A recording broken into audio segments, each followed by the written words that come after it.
मनुष्य आत्माएं परमात्मा को भिन्न भिन्न स्वरूप में देखती हैं। कोई व्यक्ति परमात्मा को देखकर डर जाता है तो कोई उनके शरण में आने की इच्छा रखता है। कोई मनुष्य उनकी भक्ति करके ही तृप्त हो जाता है। पर परमपिता परमात्मा के साथ हमारा क्या नाता है, आइए देखते हैं। भगवान जब इस धरा पर आकर सत्य ज्ञान देते हैं तो वे अगम निगम के सारे भेद खोल देते हैं। भगवान को ही परम सत्य, अंतिम सत्य कहा जाता है। God is truth. क्यों? क्योंकि वही आकर मनुष्य को संपूर्ण सत्य ज्ञान देते हैं। वो प्यार का सागर है तो जरूर उसने प्यार दिया होगा ना। बिना प्यार दिए भला वो प्यार का सागर कैसे बन गया? और यदि वो हम सबको प्यार ही न दे तो उसके प्यार के सागर होने का प्रयोजन ही क्या? तो वो हमारा है, हमारा परम पिता है। विचार करो, भगवान हमारा है। हम केवल उसे भगवान कहते हैं, सुप्रीम पावर कहते हैं, अदृश्य शक्ति कहते हैं। अपने को उससे दूर समझते हैं, कहीं उससे डरते हैं, उसके बारे में अनेक अनेक कल्पनाएं करते हैं वो है भी या नहीं। परंतु हम हैं तो हमारा परम पिता भी अवश्य होगा। जब हमारा शरीर है और हम जानते हैं हमारे शरीर को जन्म देने वाला पिता होगा ही, तो जब हम आत्माएं हैं तो हमारा परम पिता अवश्य होगा। वो हमारा पिता है, हम उसके बच्चे हैं, हम उसके हैं, वो हमारा है। विचार इस तरह करें, भगवान मेरा है, मैं उसका हूँ। जो सर्वशक्तिवान है वो मेरा है, जो भाग्य विधाता है वो मेरा है, जो सबका कल्याण करने वाला है वो मेरा है। और आगे अपने चिंतन को बढ़ाएं। जब भगवान मेरा है तो उसका सब कुछ भला किसका होगा? वो भी तो मेरा हो गया ना। तो हम उसके बहुत समीप पहुंच जाएंगे। हमें महसूस होगा भगवान कोई बहुत दूर की सत्ता नहीं, वो कोई ऐसी सत्ता नहीं जिससे भयभीत हुआ जाए। वो तो हमारा है, वो तो प्यार का सागर है, वो किसी को डराता नहीं है। तो वही आकर हमें याद दिलाता है कि सतयुग के आदि में तुम सभी देवी देवता थे। यही कारण है कि तुम देवी देवताओं को प्यार करते हो। जो देवी देवता नहीं थे वो देवी देवताओं को प्यार नहीं करते। यही कारण है कि हम उन्हें सम्मान देते हैं, हम उनमें श्रद्धा रखते हैं, क्योंकि वो हमारे पूर्वज हैं, हम उनकी संतान हैं, हम देवताओं के वंशज हैं। भगवान कहते हैं, हे भारतवासी वत्सो, अपने आदि स्वरूप को पहचानो। तुम देवता थे, जिनकी पूजा कर रहे हो वो तुम ही थे। इसीलिए तो भारत में 33 करोड़ देवी देवताओं का गायन है। यहाँ का हर मनुष्य ही देवता था, तब तो 33 करोड़ की बात है। हम देवता थे, हमारे अंदर देवत्व है। पहचाने अपने अंदर छुपे हुए देवत्व को। ध्यान से देख लें, आप आंख बंद करके देखें, आपके अंदर प्योरिटी है, आपके अंदर शांति है, आपके अंदर मृदुता है, आपके अंदर सुख है, आपके अंदर दया भाव है, आपके अंदर अपनापन है, आपके अंदर सहयोग देने की भावना है, आपके चित्त में दूसरों के लिए सम्मान भी है, आपके अंदर अनेक महानताएं हैं, धैर्य है, सरलता है, निर्भयता है, सत्यता है, ईमानदारी है या नहीं? है। हम उसे दबा देते हैं, जैसे अपने विवेक का घात कर देते हैं। ध्यान दें सभी इस सूक्ष्म बात पर। हमारे अंदर देवत्व है, हम विकारों के कारण, बुराइयों के कारण, अहंकार के कारण, दूसरों को देखकर कंपटीशन में आकर कंपैरिजन करने से अपने देवत्व को दबा देते हैं।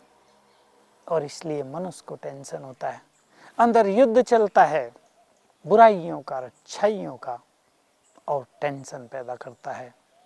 हम देवों की संतान, हम अपने देवत्व को फिर से इमर्ज करें। दैवी संपदा की चर्चा करते हुए भगवान कह रहे हैं,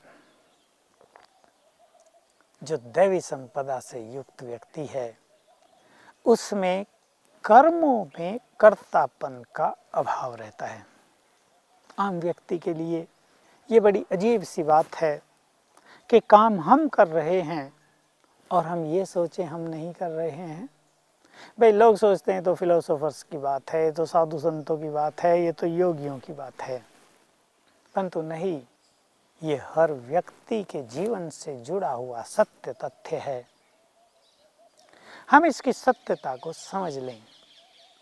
कर्म तो सभी कर रहे हैं, कोई अच्छे कोई बुरे, लेकिन किसी को अपने अच्छे कर्मों का अभिमान बहुत होता है।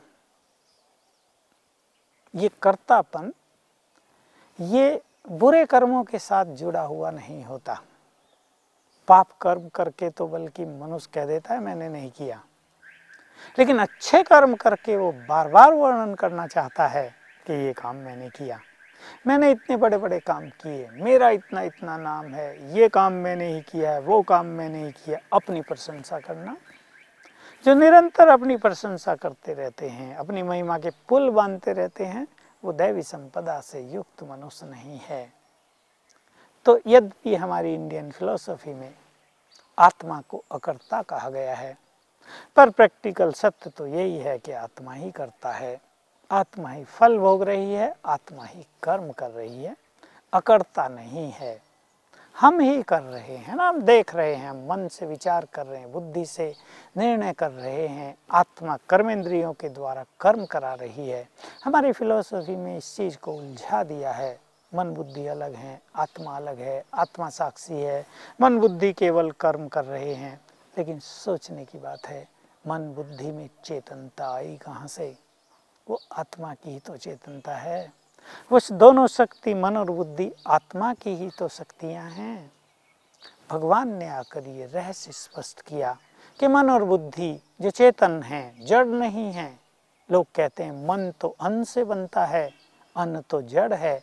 भला जड़ अन्न से चेतन मन कैसे बनेगा? मन तो चेतन है ना, सोच रहा है, विचार कर रहा है, अनुभूति कर रहा है, इच्छा कर रहा है। क्या ये जड़ चीज़ों के लक्षण हैं? मन स्वयं में चेतन है। मन का निर्माण अन्न से नहीं होता, मन पर अन्न का प्रभाव पड़ता है। अन्न मन को दिशा प्रदान करता है, न कि उसका निर्माण करता है। इसको भी दूसरे लैंग्वेज में कह दिया जाता है कि अन्न मन बना रहा है, यानी जैसा अन्न वैसा मन। तो हम सभी ध्यान दें, हम अच्छे से अच्छे कर्म करें, हम बड़े से बड़े कर्म करें, लेकिन कर्मों में कर्तापन का अभिमान ना आने दे कि मैंने किया। ठीक है मैंने किया, लेकिन इसको सहज भाव से लें।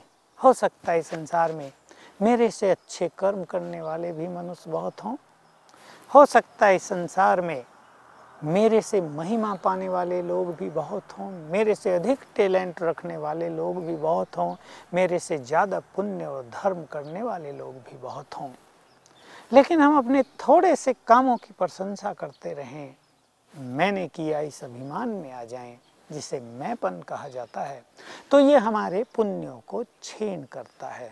सत्यता यही है, क्यों हमें मैंपन में नहीं आना चाहिए?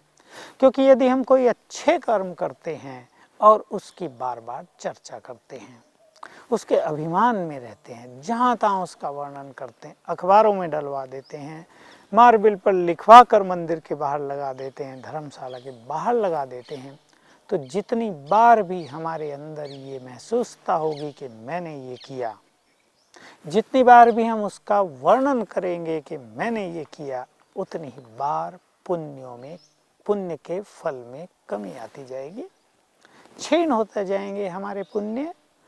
तो हम अच्छे काम करें और उसका हमें बहुत अच्छा फल न मिले, ये तो बहुत बड़ी मिस्टेक हो गई ना, अज्ञान हो गया ये। जब हमने अच्छा कर्म किया है तो हमें फल भी अच्छा ही मिलना चाहिए। इसके लिए अपने अच्छे कर्मों को गुप्त कर दें, उसकी बार बार चर्चा न करें। अपने अच्छे कर्मों के साथ सूक्ष्म फीलिंग को भी समाप्त कर दें कि मैंने किया, क्योंकि ये मैंपन आत्मा को कर्मों के बंधन में बांधने वाला है। अच्छे कर्म भी तो मनुष्य को बांध रहे हैं, अच्छे कर्मों में भी तो मनुष्य की आसक्ति हो जाती है। तो यदि हमारे अंदर ये अभिमान आ जाता है, उदाहरण ले लें, आपने एक बहुत बड़ा हॉस्पिटल बना दिया, बहुत अच्छी सेवाएं उसके द्वारा हो रही हैं, आपके हॉस्पिटल का बहुत नाम हो गया है। अब लोगों को ये पता नहीं ये हॉस्पिटल किसने बनवाया, आप सबको बताते हो मालूम है ये हॉस्पिटल किसने बनवाया, ये मैंने बनवाया है, मैंने इसके साथ मेहनत की है, मैंने धन इकट्ठा किया है, मैंने रात दिन एक करके ऐसा अच्छा काम किया है। तो लोग वाह वाह तो करेंगे, खुश भी हो सकते हैं, प्रेरित भी हो सकते हैं कि हम भी ऐसा अच्छा काम जीवन में करें, ये इसके अच्छे पहलू भी हैं। लेकिन साथ साथ हमारी वाणी में यदि उन्हें कर्तापन का भाव दिखाई देगा, हमारी वाणी में यदि उन्हें अभिमान की झलक दिखाई देगी, तो इसका प्रभाव दूसरों पर अच्छा नहीं पड़ेगा। हमें निरंकारी बनना है। हम इस स्मृति से अच्छे कर्म करें कि अच्छे कर्म करने की शक्ति, अच्छे कर्म करने का विवेक, अच्छे कर्म करने का धन हमें स्वयं करण करावनहार परमात्मा ने दिया है।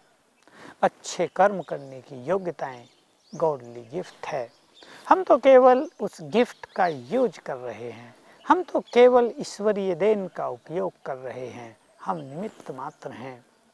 निमित्त भाव अपनाने से हमारी शक्तियां नष्ट नहीं होती। जिनमें मैंपन का भाव रहता है उनकी सूक्ष्म शक्तियां नष्ट होती रहती हैं और कुछ साल बीत जाने के बाद उनका जीवन अशांति और तनाव से युक्त होने लगता है। और जो व्यक्ति निमित्त भाव से जीता है उसको कभी टेंशन नहीं होती, क्योंकि वो कर्म करता है तो भी ये याद रखता है करण करावनहार परमात्मा कर्म करा रहा है। जब वो कर्म समाप्त करता है तो अपने कर्मों को पुनः वो प्रभु अर्पित कर देता है। उसे ये भान रहता है मैंने कुछ नहीं किया, सब कुछ प्रभु कृपा से हुआ है, उसकी मदद से हुआ है, उसकी दी हुई गिफ्ट के आधार पर हुआ है, उसके दिए हुए टैलेंट्स के आधार पर हुआ है। इस तरह हम सभी सीख लें कि यदि कर्म हम कर रहे हैं, हमें बहुत अच्छे अच्छे कर्म करने हैं, हमें सुखदायी कर्म करने हैं, हमें ऐसे कर्म करने हैं जो सारे संसार को प्रेरणा प्राप्त हो, लेकिन हमें मैंपन से मुक्त होकर कर्म करने हैं। तब हम दैवी संपदा से युक्त माने जाएंगे। जो मनुष्य दैवी संपदा से युक्त होता है वो किसी की निंदा नहीं करता, उसके चित्त में चंचलता नहीं होती, वो व्यर्थ की चेष्टाएं भी नहीं करता, उसके अंदर दया भाव होता है, उसके अंदर सभी के लिए आत्मिक प्रेम की वृत्ति होती है। हम सभी इन चीज़ों पर भी ध्यान दें। दूसरों की निंदा करते रहना ये वास्तव में हमारी रॉयल्टी नहीं है, हमारे चित्त की सरलता भी नहीं है। प्राय हम दूसरों की निंदा या तो ईर्ष्यावश किया करते हैं, या अभिमानवश किया करते हैं, या हम अपने को बहुत अच्छा समझते हैं इसलिए किया करते हैं। निंदा करना एक बहुत बड़ा अवगुण है। निंदा करने वाला व्यक्ति कभी महान नहीं होता। विचार करें, दृष्टि डालें, जब हमारी निंदा होती है तो हमें कैसा लगता है। सत्य ये भी है कि जो व्यक्ति सदा दूसरों की निंदा में रहता है उसे परनिंदा का सुख तो बहुत मिलता है, वो अपने को बड़ा संतुष्ट अनुभव करता है, वो अपना गौरव बढ़ा हुआ अनुभव करता है। यदि 4 लोग खड़े हैं और वो दूसरों की निंदा करता है तो वो समझता है मैं बहुत बुद्धिमान और होशियार हूँ, मेरे जैसा तो कोई नहीं है। परंतु याद रहे जो दूसरों की निंदा करने में अपनी शक्तियों को नष्ट कर देता है, उसमें निंदा सुनने की शक्ति नहीं रहती। जब उसकी निंदा होती है तो वो प्राय डेड जैसा हो जाता है, उसकी खुशी नष्ट हो जाती है। वो फिर दूसरों की ग्लानि करने लगता है कि लोग यूं ही मेरी निंदा करते हैं, मैं इतना भला आदमी हूँ, मैं इतने अच्छे अच्छे काम करता हूँ, मैं इतना होशियार हूँ, मैं कभी किसी की निंदा नहीं करता, फिर भी लोग निरंतर मेरी निंदा करते रहते हैं। नहीं, यदि आप निंदा स्तुति में समान होना चाहते हैं, यदि आप सचमुच दैवी संपदा से युक्त होना चाहते हैं, तो ये जो निंदा है, ये जो दूसरों के दोष देखने की आदत है, इससे आप अपने को मुक्त कर लें। ऐसा आप मान कर चलें कि परनिंदा भी पाप है।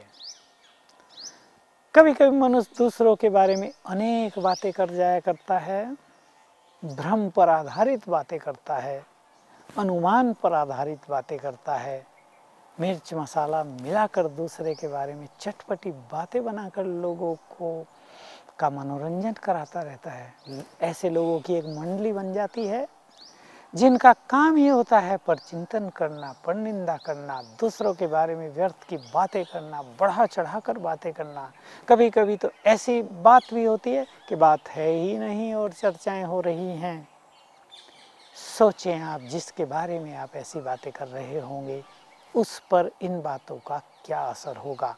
क्या ये हमारे पुण्य के खाते में जमा होगा?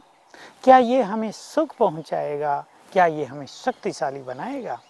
कदापि नहीं।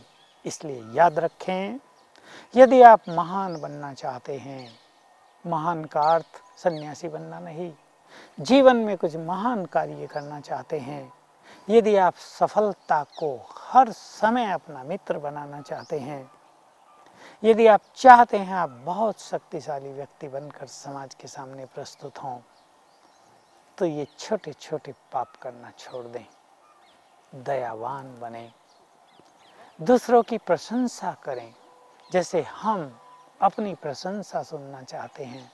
सब हमारे कार्यों को अप्रिशिएट करें जैसे हम चाहते हैं कोई भी हमारे कार्यों में नुक्स न निकाले। हमारे कार्य करने पर सब वाह वाह करें। यही वृत्ति हम भी क्यों ना अपना ले दूसरों के लिए। यदि हम दूसरों की प्रशंसा करेंगे तो हमें प्रशंसा ही सुनने को मिलेगी। दया भाव बहुत बड़ा भाव है। कुछ लोग बड़े कठोर वृत्ति के हैं, कभी उनके चित्त में दया नहीं आती। वो दूसरे को मारना खेल समझ लेते हैं। वो दूसरे को कष्ट पहुंचाने में अपने को खुशी देने वाला अनुभव करते हैं। दूसरों को कष्ट पाता देख उनको आनंद आता है। अपने कटु वचनों से वो दूसरों को पीड़ा पहुंचाते रहते हैं। ऐसे जो दया से हीन मनुष्य हैं, जिनके चित्त में किसी असहाय व्यक्ति के लिए, किसी गरीब व्यक्ति के लिए दया भाव नहीं है, वो वास्तव में दैवी संपदा से युक्त व्यक्ति नहीं है। हम भगवान से दया की भीख मांगते हैं, लेकिन क्या हम स्वयं भी दयावान हैं?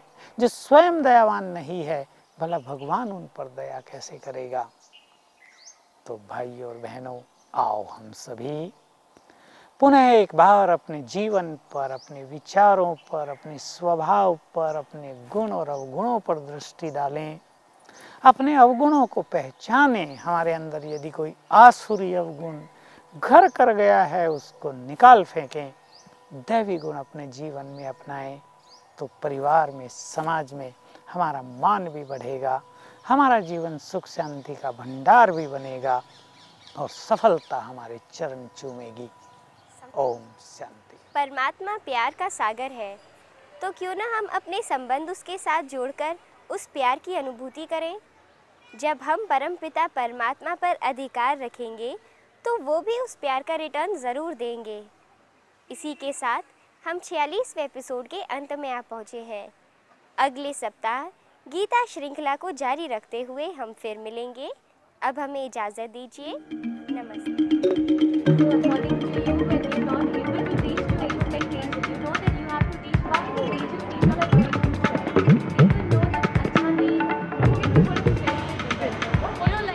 When we have exams, we have overnights, like there are a lot of studies. When it comes to time,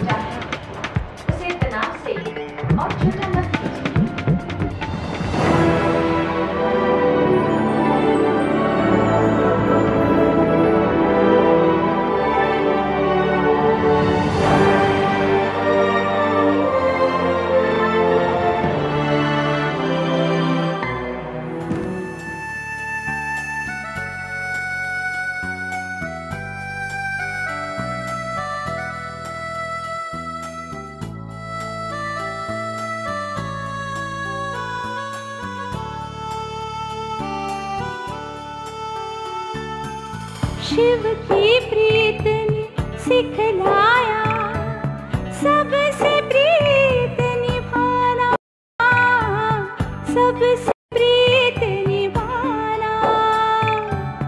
सारी दुनिया अपनी है अब कोई नहीं बेगाना, सबसे प्रीत निभाना, सबसे प्रीत निभाना, सबसे प्रीत निभाना। शिव की प्रीत ने सिखलाया सबसे प्रीत निभाना, सबसे प्रीत निभाना।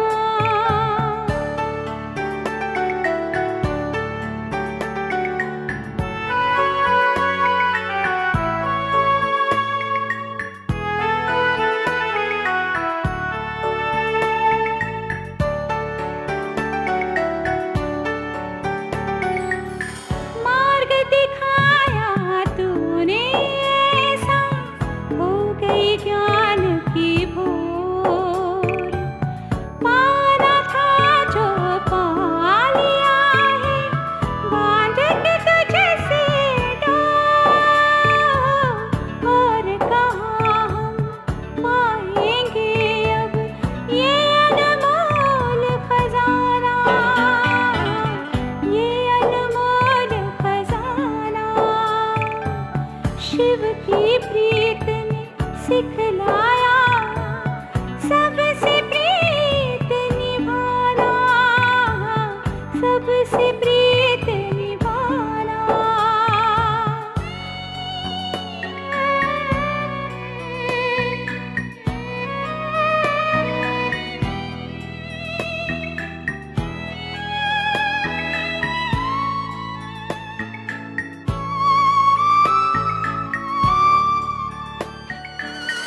दिव्य गुणों से शिव बाबा तू हमको रोज सजाए, ज्योति बिंदु से नेह लगे तो स्नेह सदा लहराए। दसों दिशाओं को महकाए तेरा प्रेम तराना, तेरा प्रेम तराना। शिव की प्रीत ने सिखलाया सबसे प्रीत निभाना, सबसे प्रीत निभाना, सबसे प्रीत निभाना, सबसे प्रीत निभाना। शिव की प्रीत ने सिखलाया सबसे प्रीत निभाना, सबसे प्रीत निभाना, सबसे प्रीत